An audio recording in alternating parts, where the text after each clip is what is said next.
Buenas tardes. Muchas gracias una vez más por acompañar estas conferencias virtuales organizadas por el Centro Cultural del Bicentenario y el Museo Histórico Provincial Orestes de Lulo sobre historia provincial y nacional. Como habitualmente lo hacemos, les invitamos a conocer el Centro Cultural del Bicentenario a través de estas imágenes.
En el marco de los 200 años de la Declaración de la Autonomía Provincial, las conferencias de hoy estarán referidas a las autonomías provinciales y los procesos de provincialización a cargo de la magíster Adriana Medina y la economía santiagueña durante las luchas autonómicas a cargo del licenciado Alejandro Choca. Adriana Medina es docente, estudiosa e investigadora de la historia de Santiago del Estero y de la región del NOA, siendo su especialidad la historia regional y la historia urbana en el periodo colonial, tardo colonial y primera mitad del siglo XIX. Su formación disciplinaria docente tiene como base el título de profesora superior en historia por el ISPP número 1 como investigadora, el de licenciada en historia por la UNCE y el de magíster en historia regional argentina por la Universidad Nacional de Catamarca. En gestión institucional, se desempeña como coordinadora académica de la licenciatura en Historia de la Universidad Nacional de Santiago del Estero y como rectora del CENS número 1. Actualmente, forma parte de la Comisión Nacional Organizadora de las Jornadas Interescuelas Departamentos de Historia que tendrán como sede a la Universidad Nacional de Santiago del Estero en el año 2022. También es profesora adjunta por concurso en 4 instancias de Historia Social Latinoamericana y de Historia Social Regional, de la licenciatura en Historia de la UNCE. Le cedo la palabra a la magíster Adriana Medina. Gracias. Buenas tardes.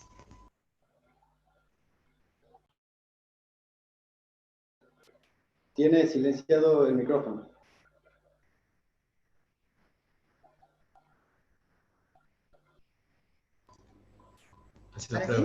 Hola, ¿se me escucha? Sí. Sí. Buenas tardes a todos, muchas gracias por acompañarnos. Es un placer estar aquí junto a Alejandro Choca, quien conjuntamente vamos a tratar en esta tarde de comentar algunos episodios que atañen a la historia santiagueña en este año de celebración del bicentenario de nuestra autonomía provincial. En primer lugar, queremos agradecer, por supuesto, a la dirección del Centro Cultural del Bicentenario por darnos la oportunidad a nosotros y a todos los disertantes que han venido mostrando su conocimiento en conferencias anteriores y en las que van a proseguir a partir de esta. Realmente es un incentivo tanto para nosotros que hacemos historia como para todos aquellos que están interesados por los estudios históricos de Santiago del Estero.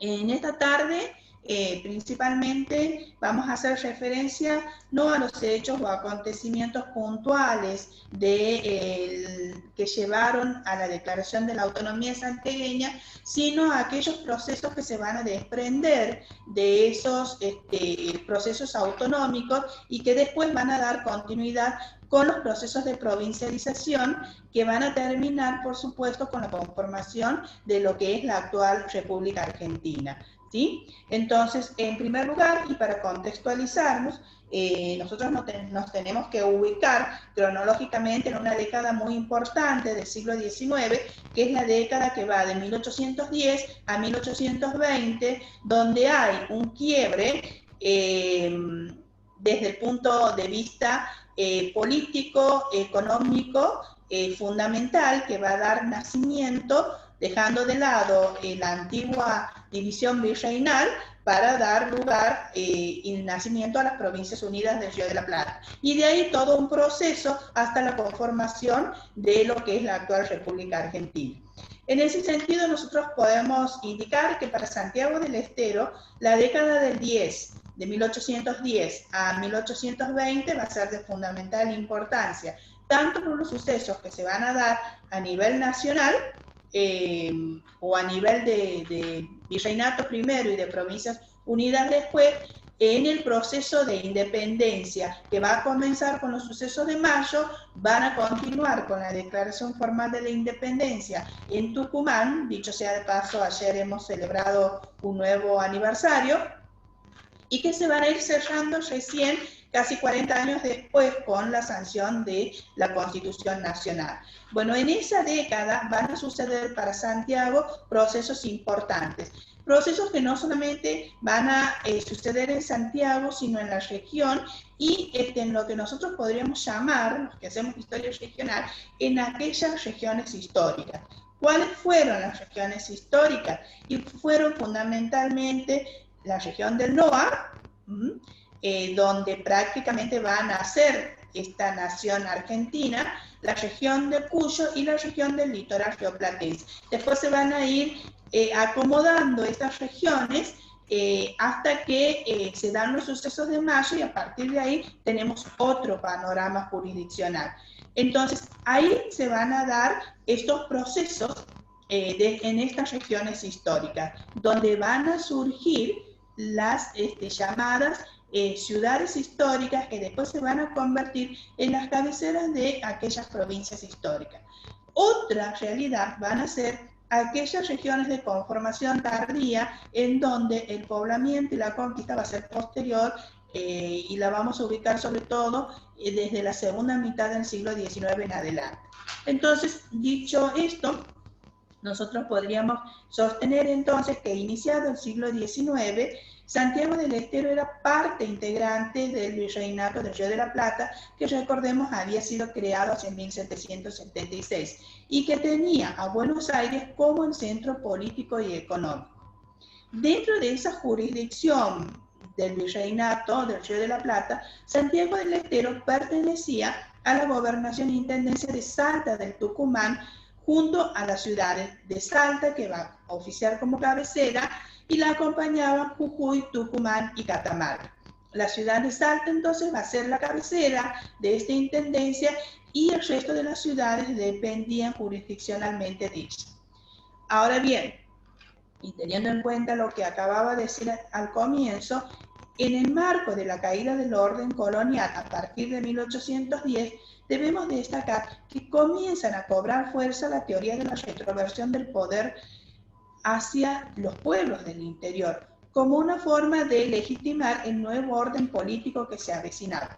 Y es precisamente en estas circunstancias entonces cuando las ciudades van a comenzar a manifestarse como entidades soberanas. Y ahí va a estar la clave de estos procesos. Esta situación, sin lugar a duda, nos va a llevar a pensar que las provincias fueron antes que la nación. Eso va a ser de capital importancia. ¿Qué queremos decir con esto? Que producida la Revolución de Mayo, los pueblos del interior comienzan a manifestar sus aspiraciones autonomistas. Entonces vamos a tener dos procesos que van a ir paralelos, el proceso de independencia y a la par los procesos autonomistas.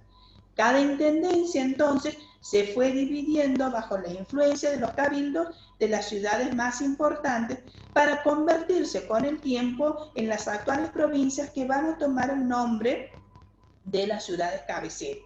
Vale decir entonces que de las primitivas 13 provincias argentinas van a surgir estas provincias de los 13 cabildos que existían por el momento en el Virreinato del Río de la Plata.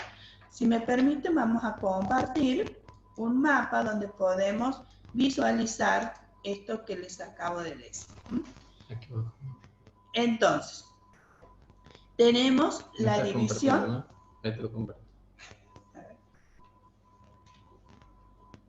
Ahí vamos, un momentito, aquí. Compartir. Lo ponemos.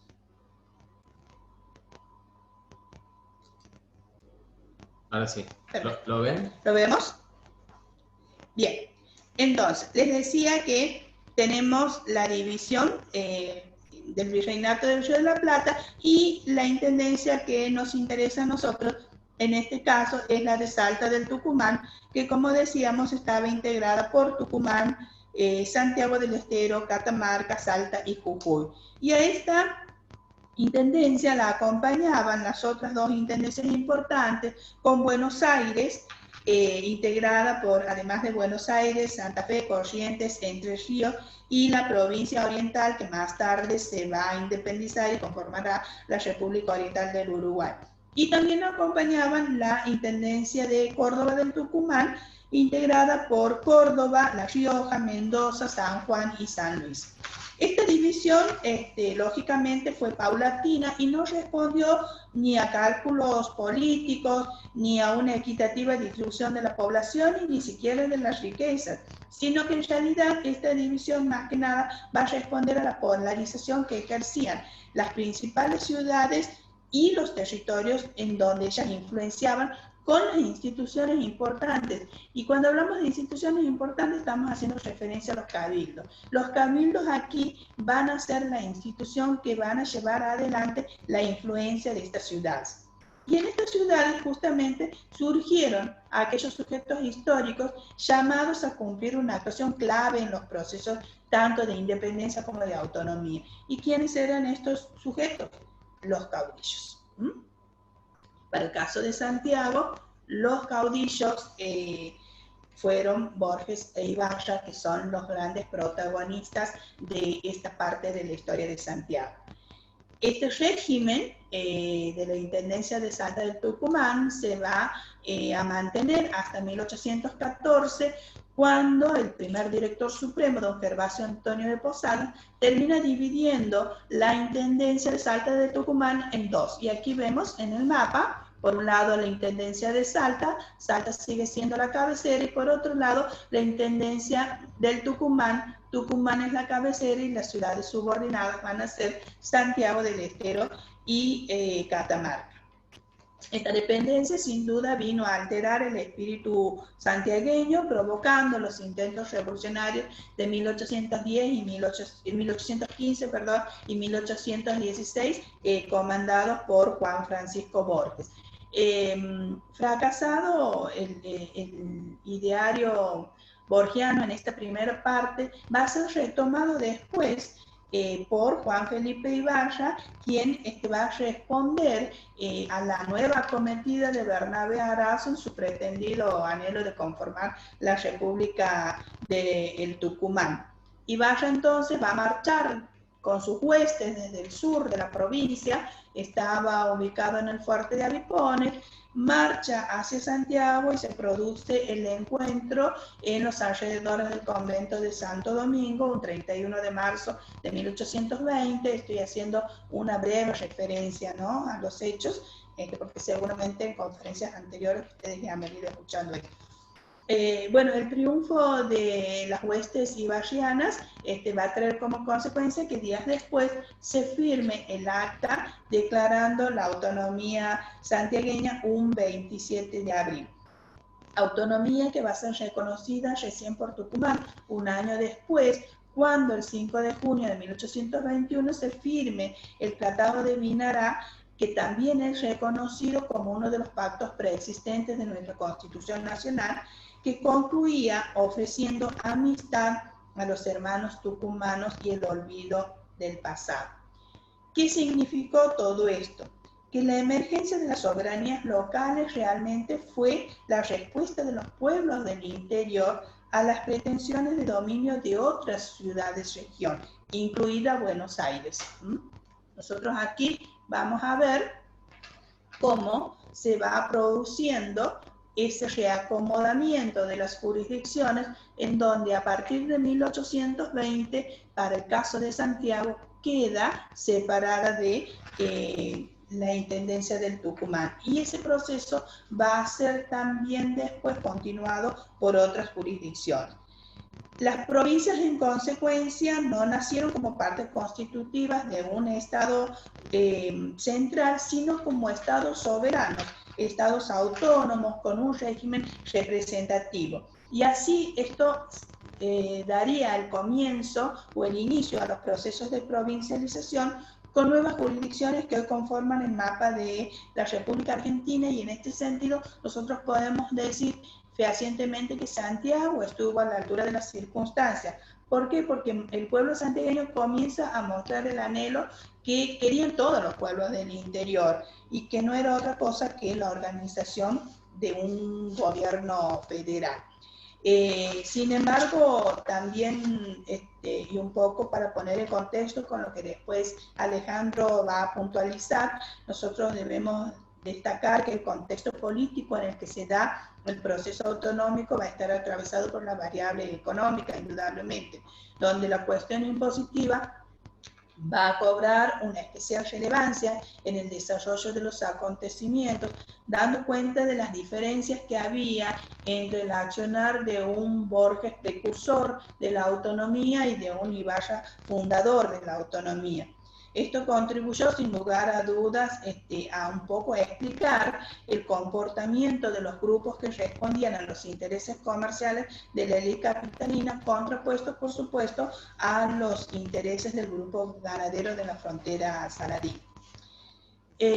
Posteriormente el gobierno va a ser confiado a Ibarra y va a estar marcado por un estilo muy particular de conducción. Nosotros recordemos que Ibarra era militar y era estanciero, entonces ese conocimiento del interior profundo de la vida rural le permitió interpretar cabalmente las inquietudes de la población santiagueña que lo seguía. Y esa destreza le ayudó cuando muchas veces las burguesías comerciales locales intentaron destituirlo, ¿no? De este modo nosotros podemos, aquí les muestro otro mapa en donde vamos viendo ya cómo se van dando los demás procesos autonómicos en el resto de las regiones y se va delimitando más o menos las provincias.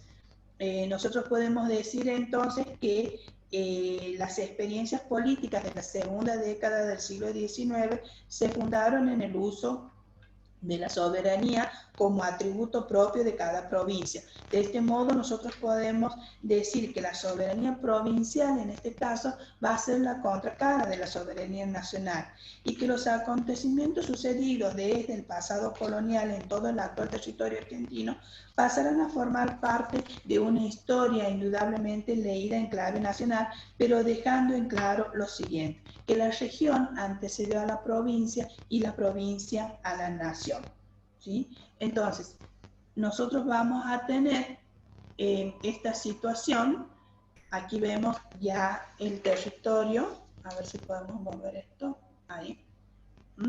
Nosotros tenemos cómo se van conformando las distintas jurisdicciones hacia 1859. Y vamos a ver aquí, en este otro mapa del territorio, hacia 1867, cómo esas jurisdicciones van adquiriendo cada vez mayor parecido a los límites actuales.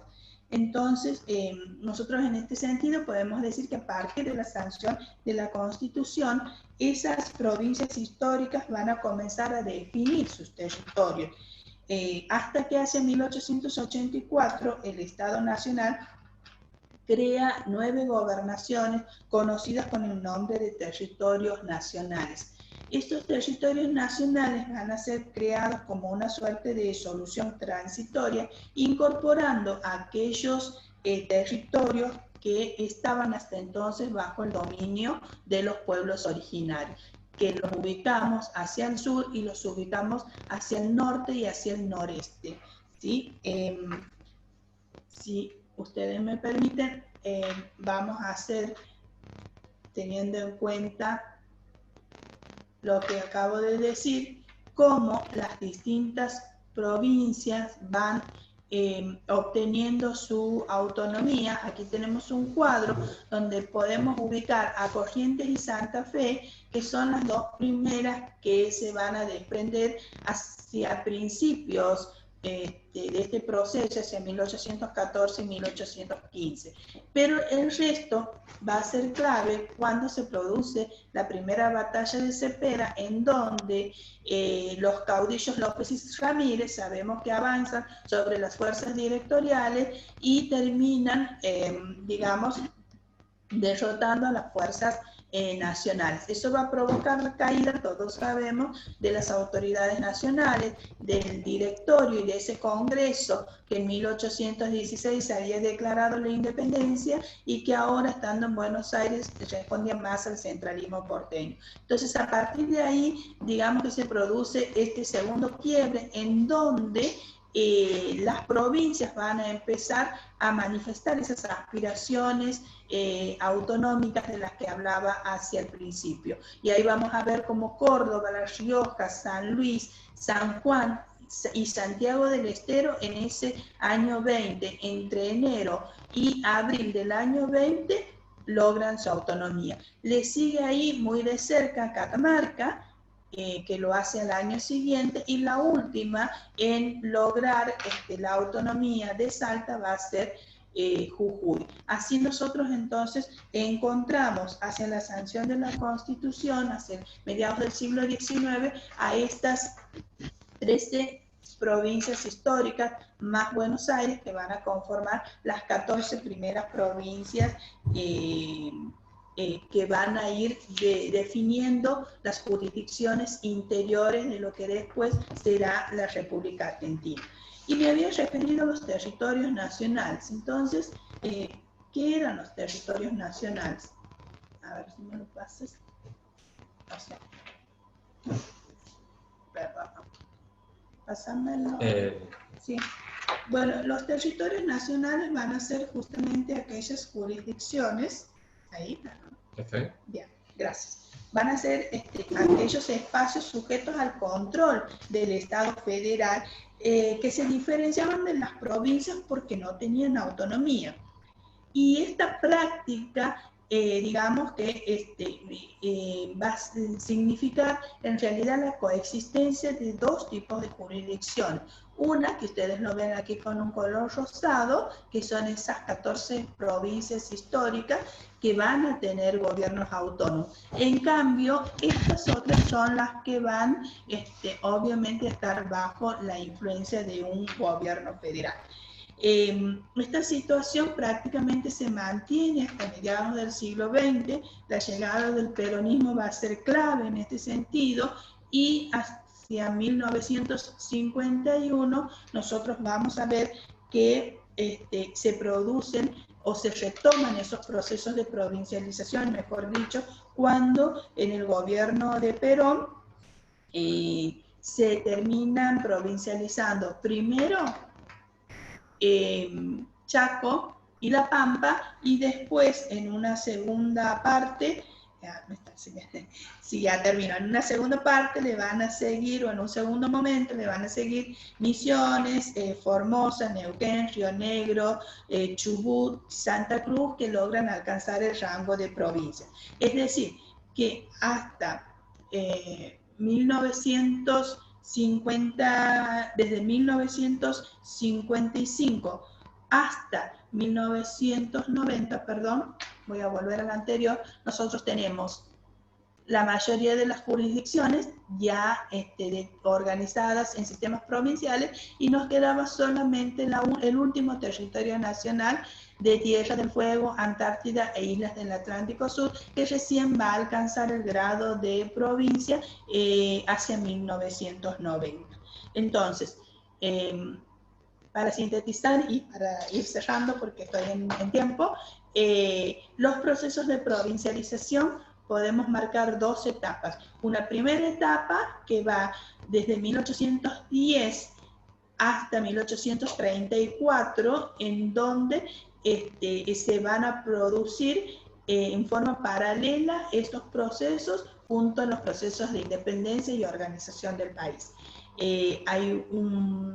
Hay dos provincias primerizas, que como habíamos dicho, Corrientes y Santa Fe, que logran su autonomía, y recién vamos al 20, en donde la batalla de Cepeda y la caída de las autoridades determinan este primer proceso de provincialización con las otras jurisdicciones que se van incorporando. Hasta que después, finalmente en el 55, ya en la década, en el 50, en el siglo XX, con el peronismo comienzan los nuevos procesos de provincialización con los territorios nacionales. Gracias por acompañarnos en esta charla. No sé si habla Facundo. Sí. Ahí. Deja de compartir. Sí, muchas gracias. Continuamos con la conferencia La economía santiagueña durante las luchas autonómicas, a cargo del licenciado Alejandro Scioca. Alejandro Scioca es docente e investigador de Historia de Santiago del Estero del NOA, que está desarrollando estudios de Historia Económica e Historia de la Justicia en Santiago del Estero en el periodo tardo colonial y primera mitad del siglo XIX. Su trayectoria se basa en su formación disciplinar y docente, como profesor superior en Historia del ISPP número 1, de licenciado en Historia por la Universidad Nacional de Santiago del Estero, y en sus estudios de posgrado en la Universidad Nacional de La Plata y Universidad Nacional de Comahue. En gestión institucional se desempeñó entre el año 2011 y el 2017 como coordinador de la licenciatura en Historia de la UNCE por resolución del Consejo Directivo de la Facultad de Humanidades de esa universidad, donde además es profesor adjunto por concurso en 4 instancias de la cátedra Seminario 3. Ha intervenido tribunales de tesis y dirigido a tesistas en una verdadera primavera de la disciplina, que hoy cuenta en nuestra universidad con casi un centenar de egresados. Desde 2014 es director general de Patrimonio Cultural del Gobierno de la provincia de Santiago del Estero, dependiente de la Subsecretaría de Cultura y la Jefatura de Gabinete del Ministro. Les recordamos que las preguntas las pueden realizar por el chat de Zoom o a través de Facebook, y una vez finalizada la conferencia se las realizaremos a los disertantes. Le cedo la palabra al licenciado Alejandro Scioca. Bueno, muchísimas gracias. ¿Se oye bien? ¿Qué tal el micrófono? ¿Está con interferencias todavía? Se escucha bien, se escucha bien. Claro. Bien. Bueno, muchísimas gracias, Facundo, y obviamente un agradecimiento a las autoridades del Centro Cultural del Bicentenario. Un placer estar con vos, Adriana. Somos colegas en la carrera de Historia de la Facultad de Humanidades de la UNCE. Hemos sido compañeros en la primera cohorte, yo terminé en la segunda.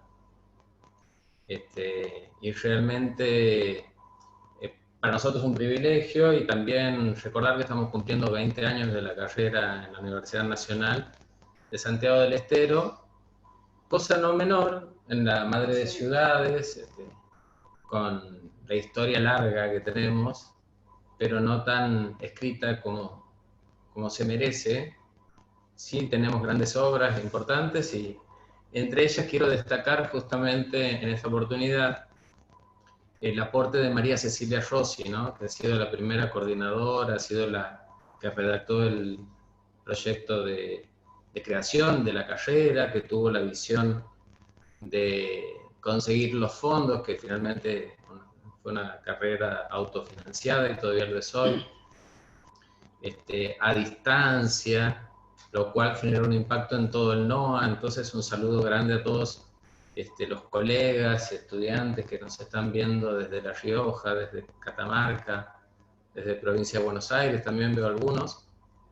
Realmente un impacto impensado para lo que necesitábamos en Santiago, que era darle un giro a la escritura de la historia y aportarle miradas teóricas y nuevas metodologías, ¿no?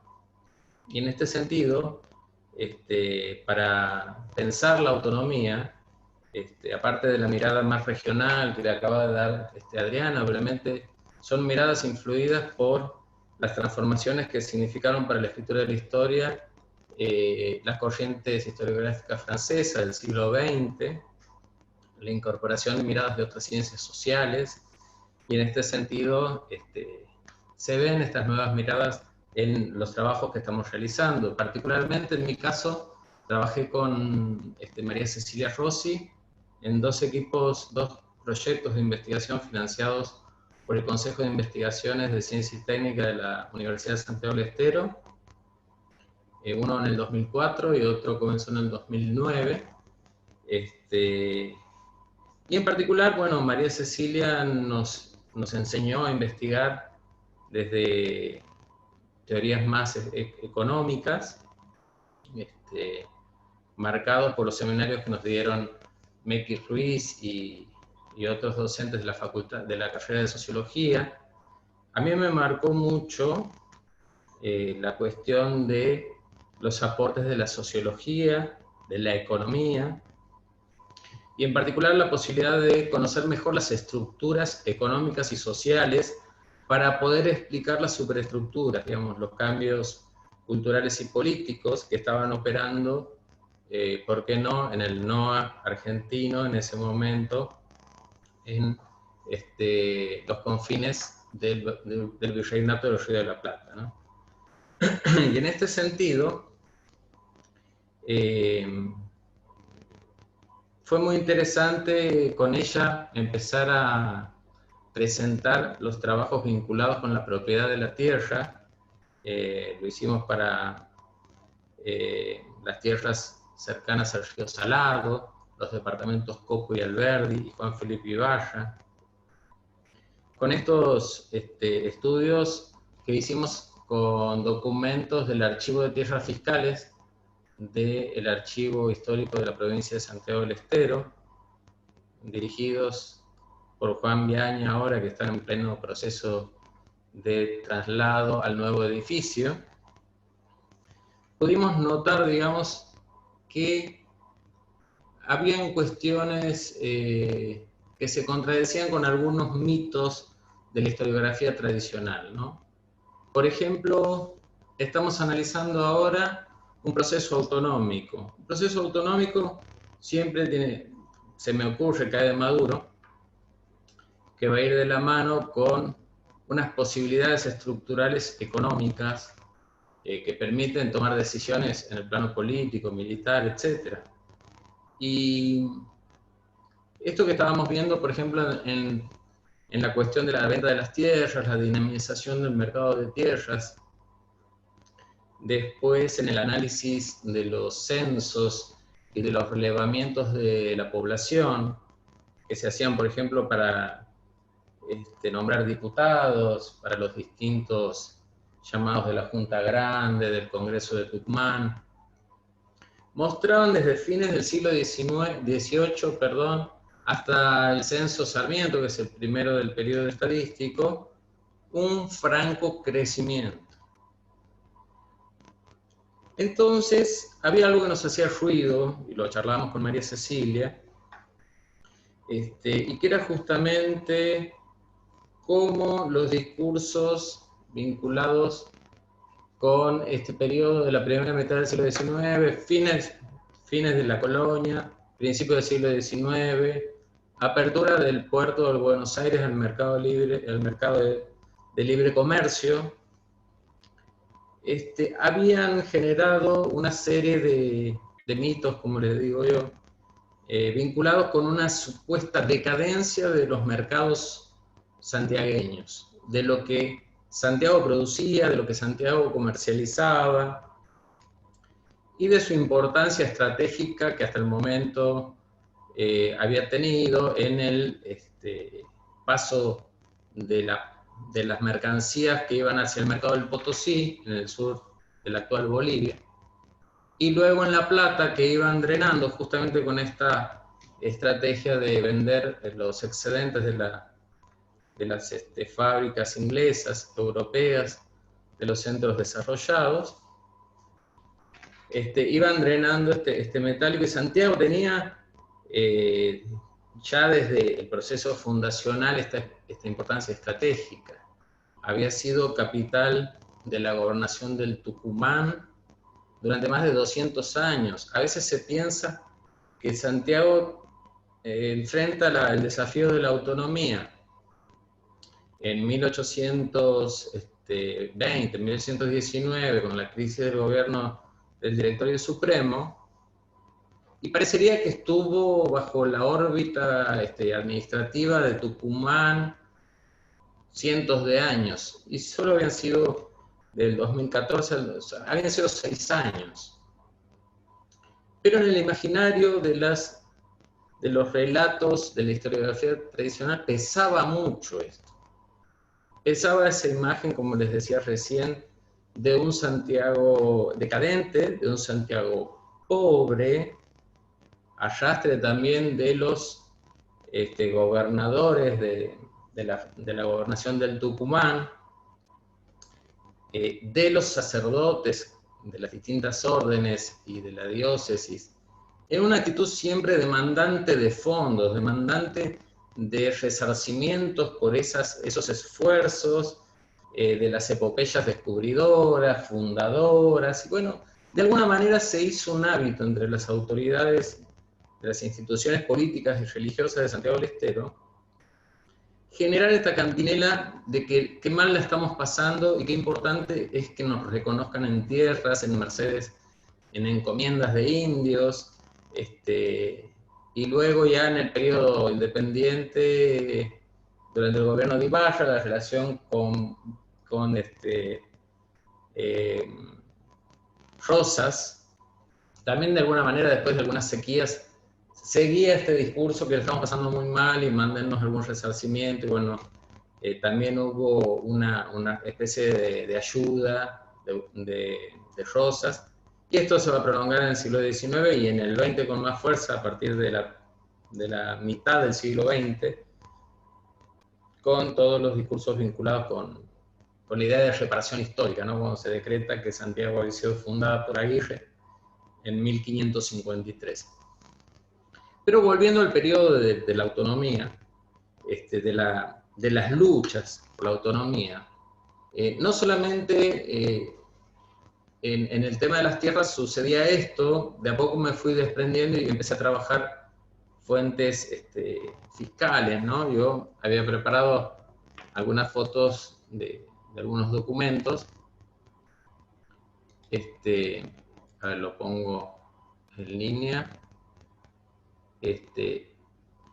Para contarles cómo trabajé. Aquí Aquí no se ve, che. Bueno. No sé por qué no aparece.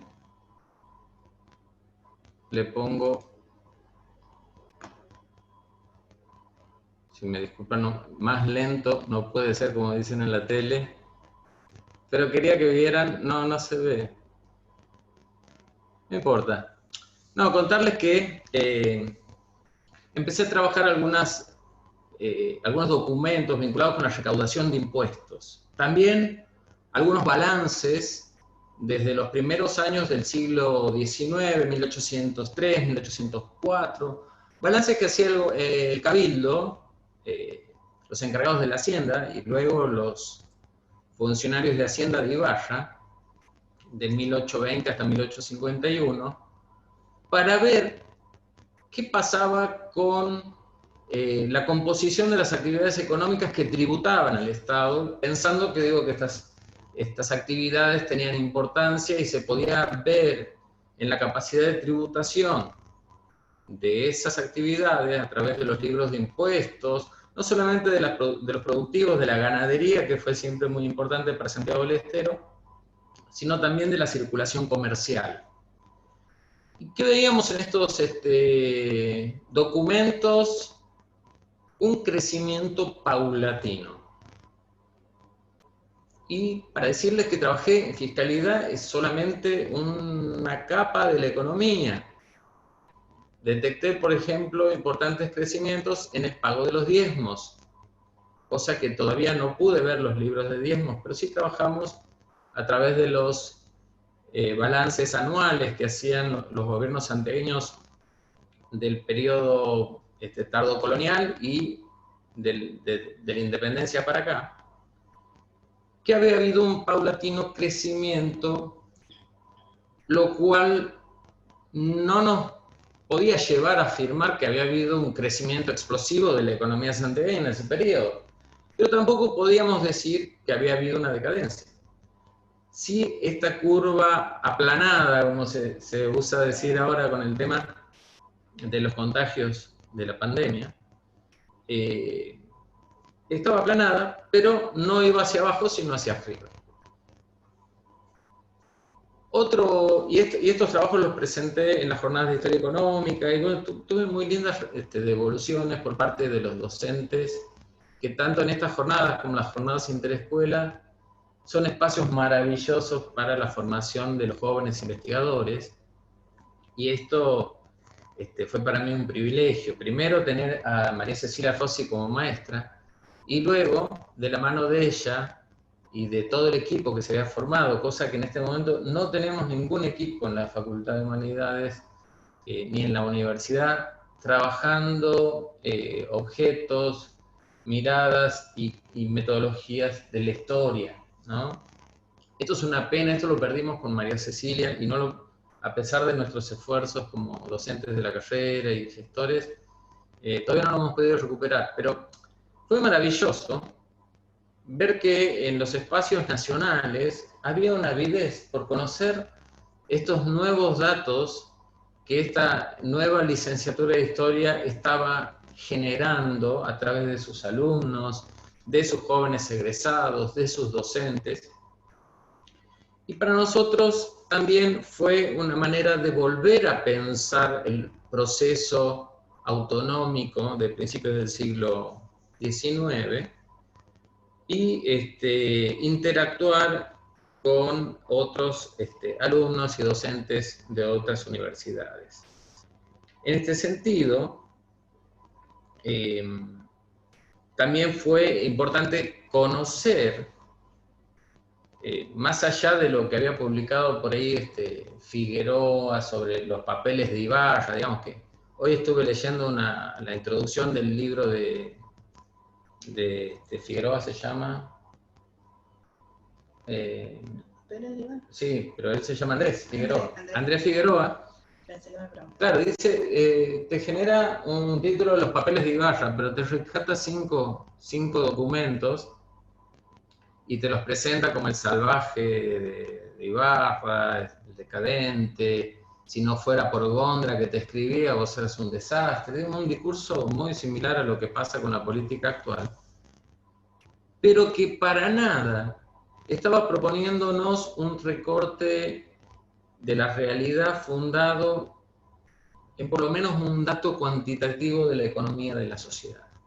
Al mismo tiempo, porque con María Cecilia estábamos tratando de despejar este periodo de la decadencia de la administración colonial, el comienzo de esta provincia, ¿no? Que ya atacaba un poco más la segunda mitad, yo me quedé en la primera mitad del siglo XIX, fueron los relevamientos, como decía, de la población. A finales del siglo XIX, Santiago del Estero tenía unos 14.000 y pico de habitantes censados. De manera mágica o lo que sea, entre ese censo realizado por el virrey Bertis, que lo reproduce Larroy, no me acuerdo bien el apellido, pero un jesuita que escribe, me parece que en Catamarca, Larroy, nos muestra este recorte donde la población negra y las castas africanas llegan a superar el 50% de la población de ese Santiago de entonces. De ahí a los primeros relevamientos del siglo XIX, para elección de diputados, empezamos a ver 30.000 habitantes, empezamos a ver 50.000 habitantes. Así van creciendo durante toda la primera mitad que coincide con el gobierno de Juan Felipe Ibarra, y vamos a tener en 1869, en el censo de Sarmiento, 140 y pico de miles de personas. O sea, este crecimiento tremendo de población no puede de ninguna manera representar la supuesta decadencia de Santiago y su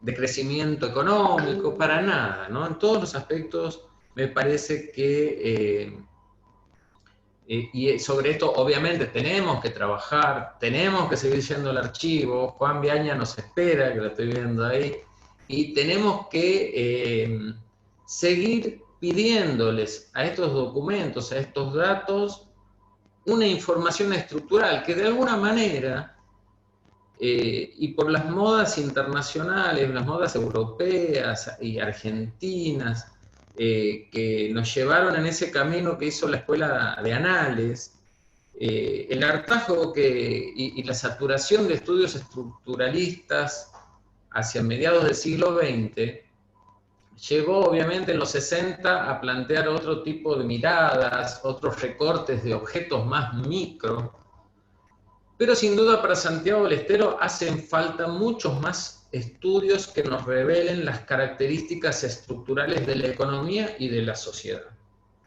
Y esto lo hemos empezado a desandar, pero sin duda queda un camino muy largo todavía, ¿no? Un poco para contarles trabajos posteriores que hice después del estudio de estos números a través de la recaudación fiscal. Me encontré con otros trabajos que se los cuento porque todo el tiempo estamos haciendo docencia, también esperando que los profes, y he aquí una realidad que es muy, muy condicionante para el aumento, el crecimiento de este tipo de trabajos a nivel provincial. Todos nuestros alumnos en todo el NOA, y en particular en toda la geografía de Santiago del Estero y todos los pueblos y las ciudades del interior, son primero profesores de historia y están muy involucrados con su trabajo en las escuelas, están entregando planillas, tomando evaluaciones, conteniendo la cuestión de la disciplina. Bueno, los profes y las profes terminamos reventados y reventadas de tanto laburo y nos queda poca energía para hacer el fin de semana un estudio, un progreso en nuestros trabajos de investigación. Pero que se están haciendo y son importantes. Nuestra ilusión con Adriana es que la facultad y la universidad aprueben el proyecto que presentamos para la creación de la carrera desde el primer año. O sea, que los chicos que terminan el secundario y tengan amor por la historia y la producción de conocimiento puedan formarse antes de tener un compromiso laboral. Aquí me dice Graciela que me quedan 5 minutos. Gracias, Graciela Paladea, que está en la ingeniería de todo este proyecto de las charlas que está haciendo el CCB. Muchísimas gracias a Facu también. Y bueno, un placer. ¿Cómo ir redondeando esto?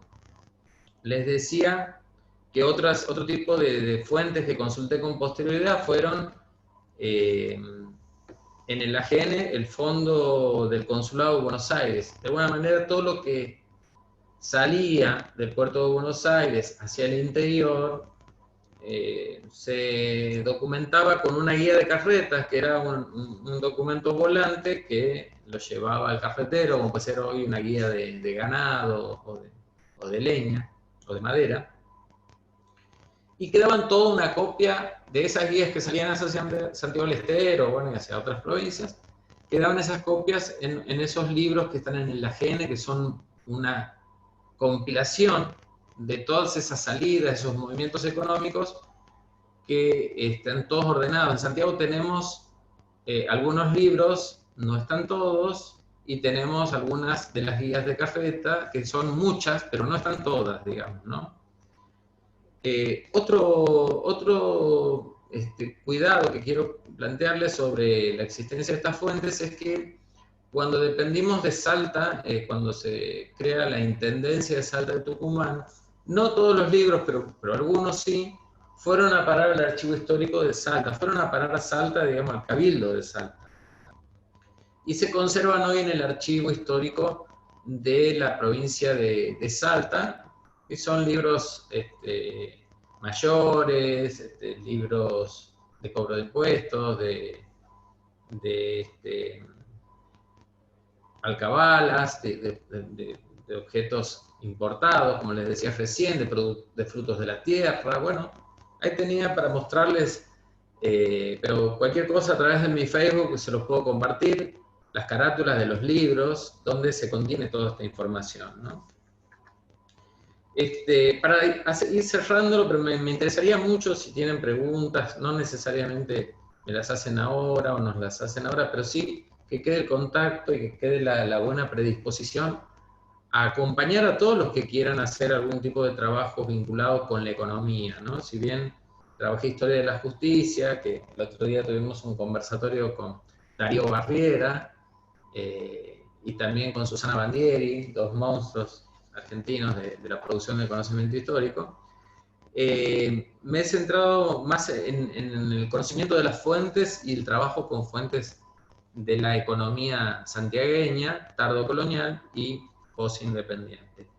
Les decía que otro tipo de info muy importante está en la colección de tribunales del Archivo Histórico de la provincia, en la colección de papeles de gobierno, en los libros de protocolos notariales, donde, por ejemplo, ahí veía los balances anuales de 1804, 1805, por ahí eran 14.000 pesos, y vos agarras una sucesión o agarras una dote y resulta que es más o menos la misma plata.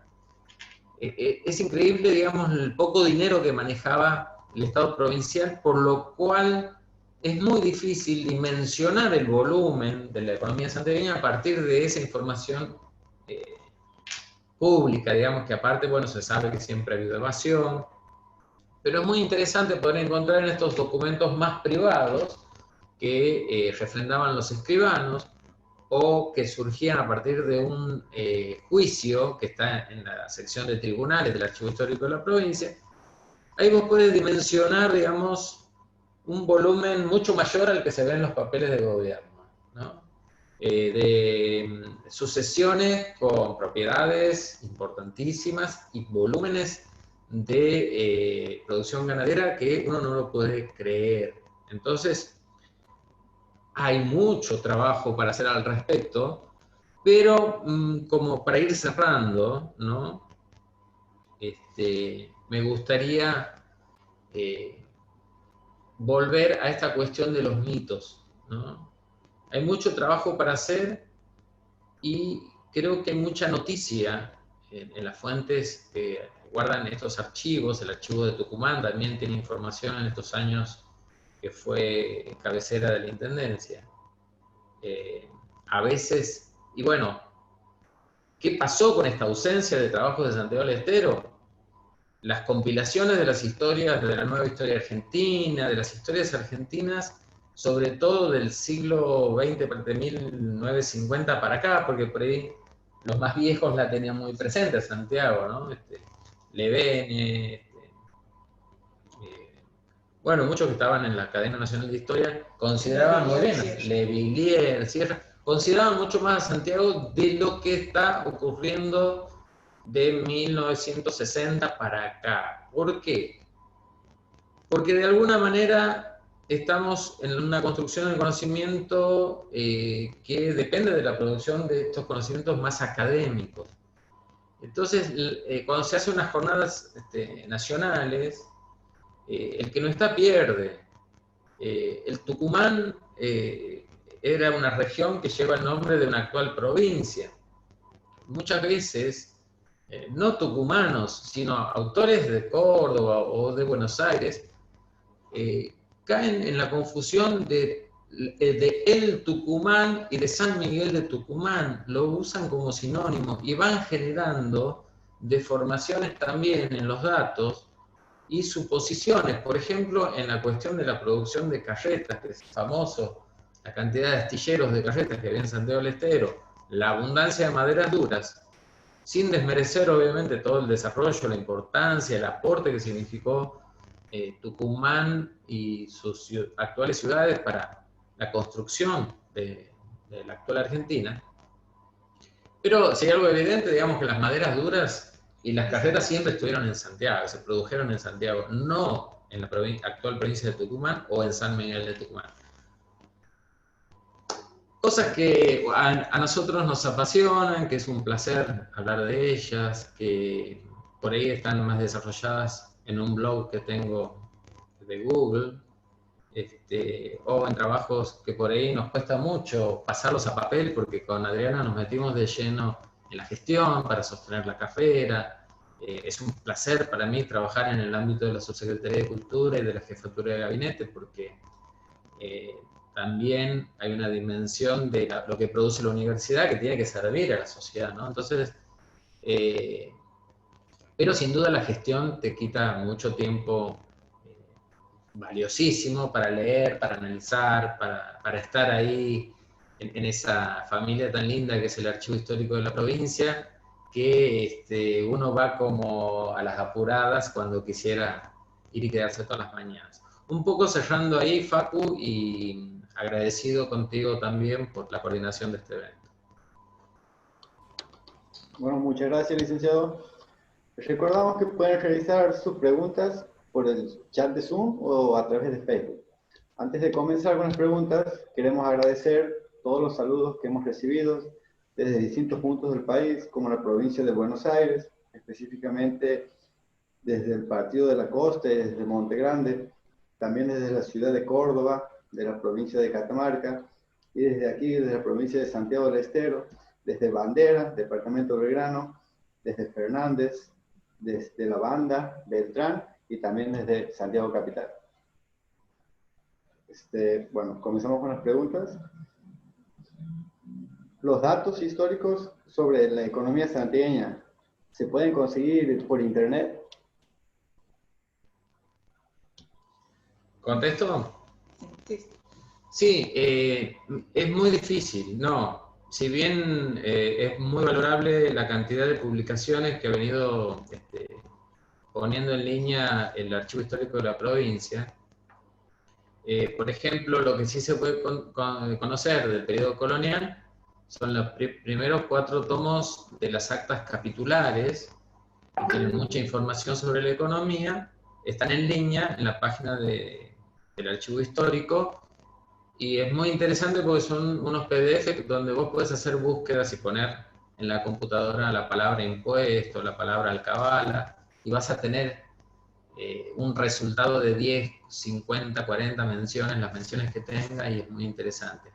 Pero el resto de la información no, pero les advierto que es cuantiosa esa información, que de alguna manera yo empecé a ordenarla y tengo el placer de que Silvia Palomeque me haya felicitado por el trabajo que me tomé para un lapso del 20 al 51 de unos 30 años, de haber ordenado como serie esos datos y haber revelado el crecimiento de esos impuestos que figuran en los balances y en los libros de recaudación.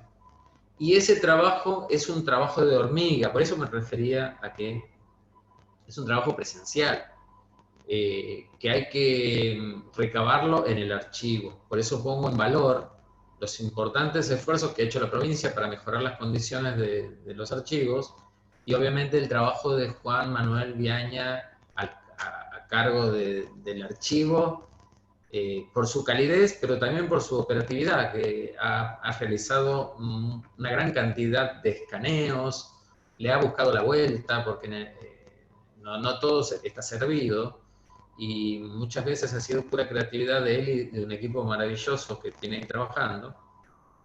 Pero no, los archivos de la economía, vos te vas al archivo histórico, al AGN, al Archivo General de la Nación, y ahí nadie te va a dar una mano, y ni siquiera vas a encontrar un catálogo que pueda ser buscado por tus afinidades. No, es un cuesta arriba muy grande, y para un santiagueño es difícil ir a Buenos Aires, bancarse, estar ahí, ir a un hotel. Encima, nuestra carrera, difícil acceso a becas tenemos. No tenemos mucha posibilidad de becas porque somos todos estudiantes que hemos hecho primero un profesorado y llegamos, digamos, excedidos de edad a pesar de nuestra cara joven. Pero no, es un trabajo arduo. Y obviamente, si bien te ayudan mucho, requiere muchas horas. Requiere gente que, en la medida de lo posible, no debería estar laburando ya como docente, etcétera, sino poder dedicarse con una beca simplemente a eso. Bien. Una pregunta por Facebook de Marcelo Miguel. ¿Qué grado de importancia le adjudican a la Ley de Aduanas de 1835 con respecto al desarrollo económico de Santiago? ¿La Ley de Aduanas de qué año, perdón? Del 35. De 1835. Sí, mirá, Santiago sí se ve en esos documentos que tuvo un importante rol en toda la región. porque sus comerciantes eran muy importantes. De hecho, después en el periodo de Taboada también se acentuó esta situación de que eran como mayoristas para todo el norte. Eran también por la capacidad de organización que tenían.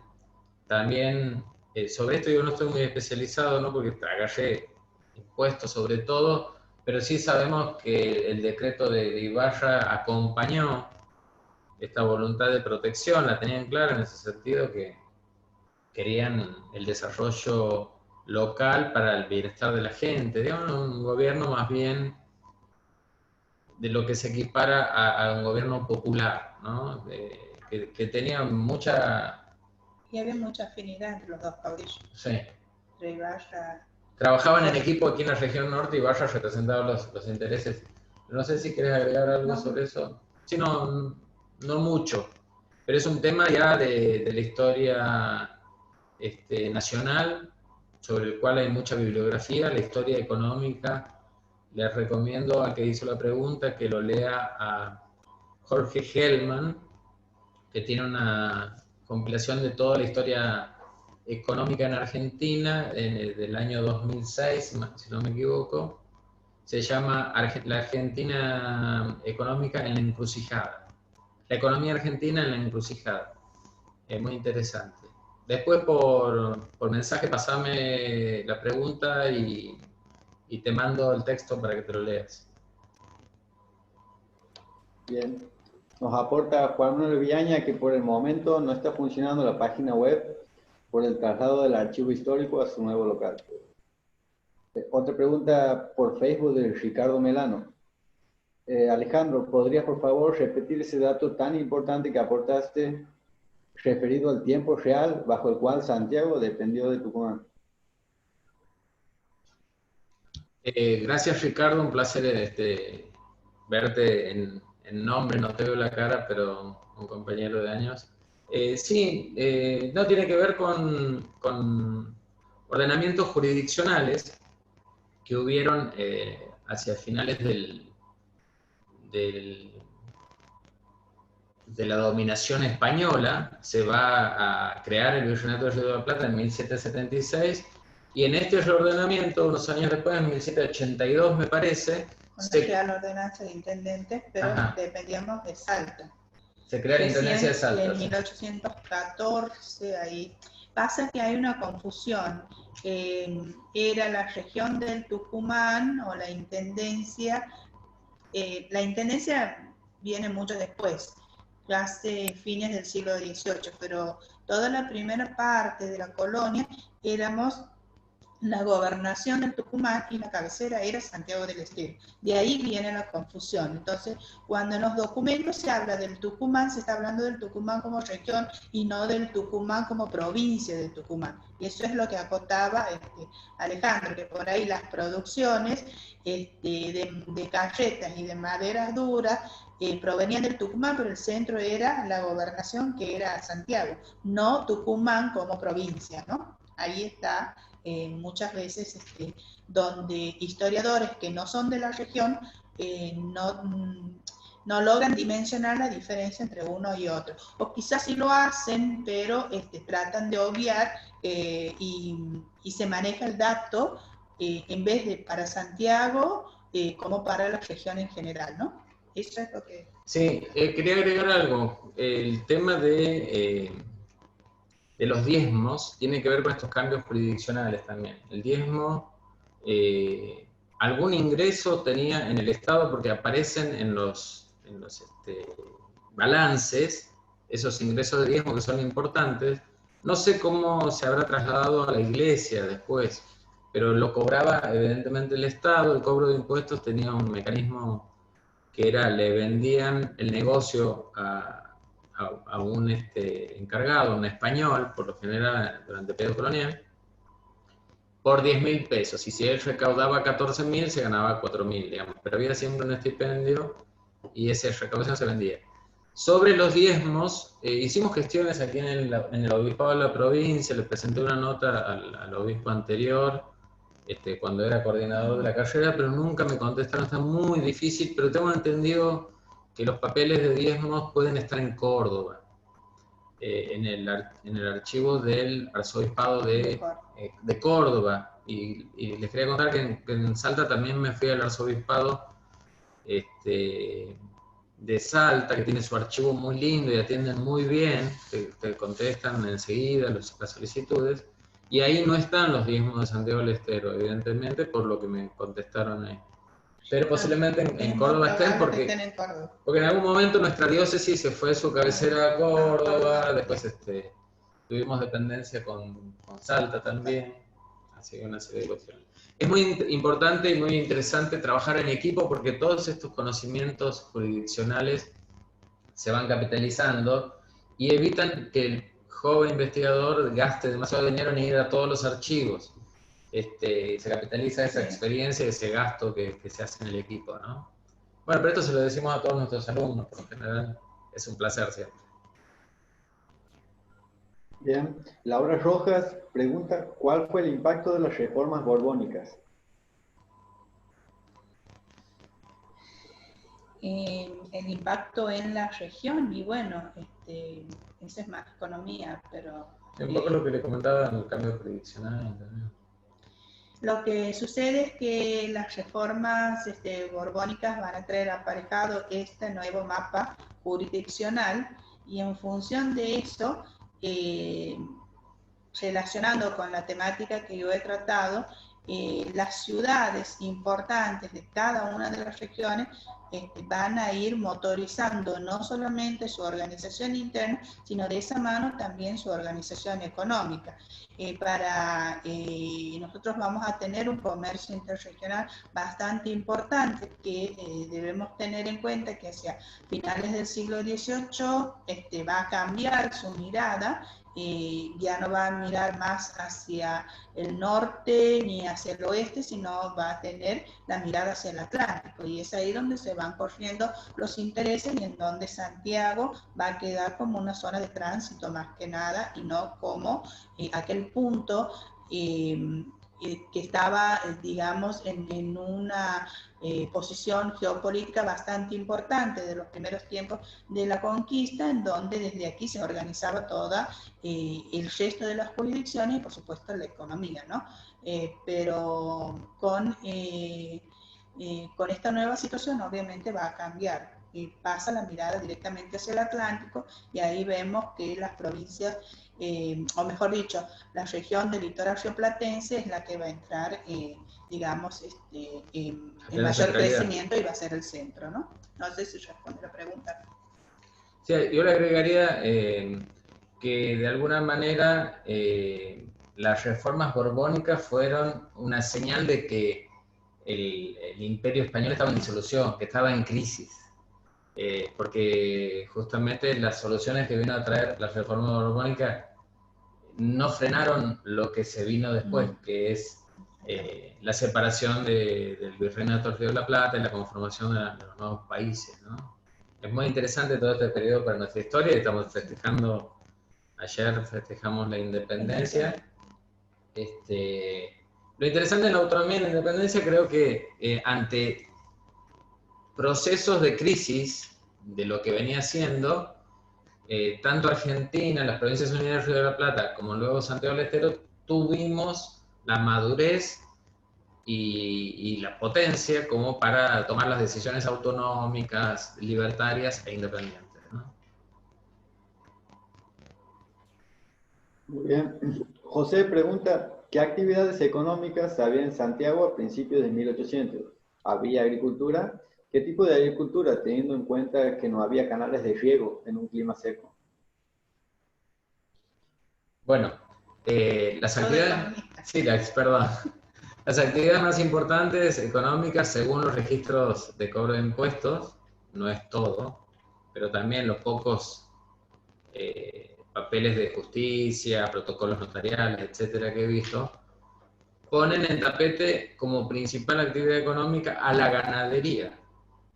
Y esto no nos extraña, porque todavía hoy Santiago del Estero es la potencia ganadera del NOA, la que más cabezas de ganado tiene, y la que más extensiones de pastoreo tiene también, porque también por algo somos un parque jurásico entre Santiago y Termas, está lleno de sitios paleontológicos, evidenciando que también antes de la llegada del hombre, los mamuts, los gliptodontes, los antepasados de los leones y de los caballos, pastaron en estas planicies, ¿no? Y también, si bien se hizo agricultura, nunca fue tan importante como la ganadería.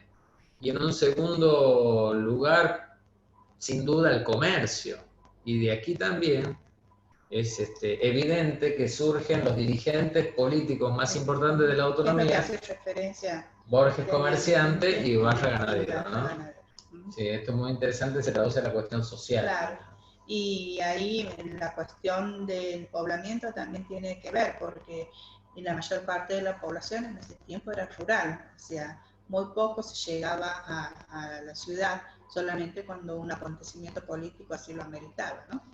Así que aquí lo rural estaba más presente, es la época de las grandes estancias, entonces ahí vamos a ver que eso va a tener una importancia capital en estos procesos. Ibarra sale de Matará, que era la población más grande que tenía Santiago, no la capital de Santiago del Estero, sino Matará, ¿no? Exactamente. Y una pregunta por Facebook, Valentina Fierro. ¿Podría decirse que una de las similitudes entre Rosas e Ibarra fue el proteccionismo? Sí, totalmente. Para mí sí. Sí, seguramente que sí. Sí, de hecho Ibarra... Eran ganaderos los dos también. Y sí, Ibarra, con su formación militar, también era un hacendado, así que eso le va a imprimir una característica propia a su gobierno. Y recordemos que ambos eran amigos, ¿no? También, aparte. Sí, seguro que sí. Muy bien. Pregunta de Lucrecia para el licenciado Shoka. ¿A qué le atribuye esos discursos que hablan de un Santiago relegado, postergado? Es decir, ¿qué intereses políticos y culturales esconden esos discursos en nuestra tierra como un espacio periférico, humilde, etcétera? Bueno, gracias Lucrecia por la pregunta. También creo que es una compañera de años de la docencia. Y creo que no tienen una sola fuente, digamos, ¿no? Porque pasa algo que está muy vinculado con la revolución industrial y el desarrollo del mundo capitalista, ¿no? Pensemos que cuando Ibarra está teniendo sus primeros triunfos militares y políticos, Carlos Marx está creciendo en Alemania y está formándose para ser el crítico más temprano y más brillante del capitalismo. Y en ese sentido, este mercado capitalista internacional que se va a conformar hacia principios del siglo XIX, en lo que se llamó la primera etapa del capitalismo y luego en la segunda también, Santiago va a dejar de tener las ventajas que tuvo durante el periodo de la exploración y desarrollo del Virreinato de Lima y de la Capitanía de Santiago de Chile, va a dejar de tener la vinculación con el mercado del Potosí, que es un mercado que se desarrolla durante el mercantilismo, está cambiando el sistema, y en este nuevo sistema, las zonas, como decía Adriana recién, que va a tener mejores condiciones para aportar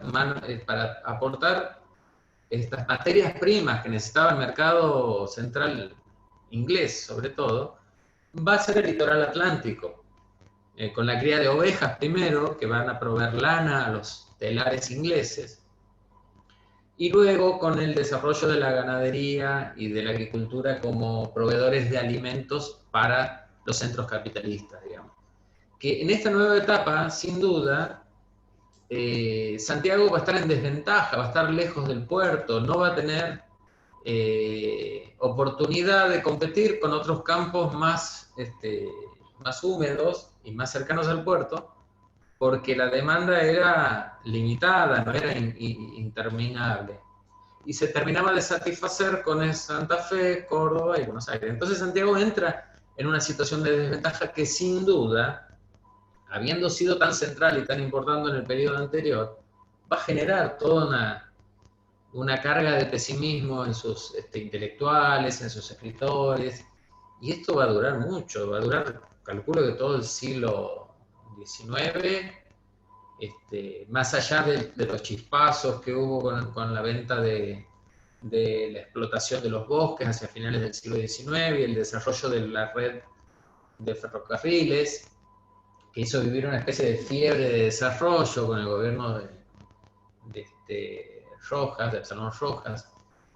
Pero de alguna manera el siglo XX también fue un planchado que le permitió a Santiago en su momento enviar en el desarrollo de la industria bonaerense, los trabajadores, golondrinas, que conformamos esa masa de cabecitas negras que le llamaban en esa década infame y decadente de los años 30, pero que también en la cual, por la sustitución de importaciones, se desarrolló un mercado donde Santiago tuvo importancia como proveedor de mano de obra, pero no es lo que está pasando hoy, que Santiago vuelve a tener posibilidades en este espacio geopolítico y vuelve a tener la oportunidad de vender bien su ganado, de desarrollar con los progresos que hubo en la agricultura, nuevos cultivos, también cambió el clima, o sea, es un momento y hay de nuevo también bueno. hay una variable determinante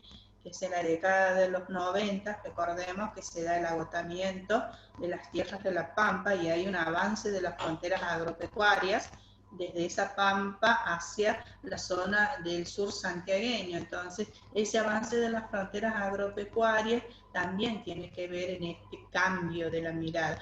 Hay una nueva forma de ver a Santiago como formador de recursos y no solamente como un lugar de paso.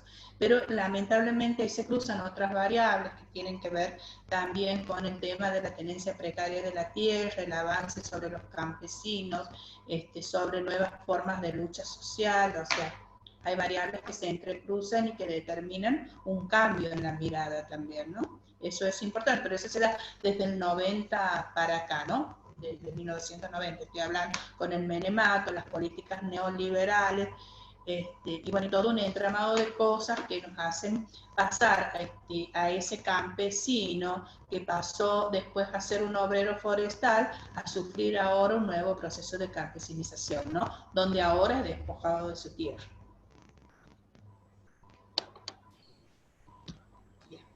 Muy bien, habiendo finalizado con las preguntas, les agradecemos a la Magíster Medina y al licenciado Shoka por sus exposiciones y a todos los participantes, muchas gracias.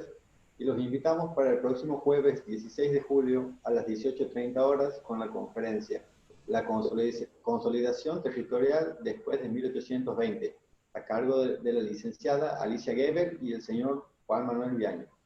Buenas noches, hasta el próximo encuentro. Buenas noches. Muy amables.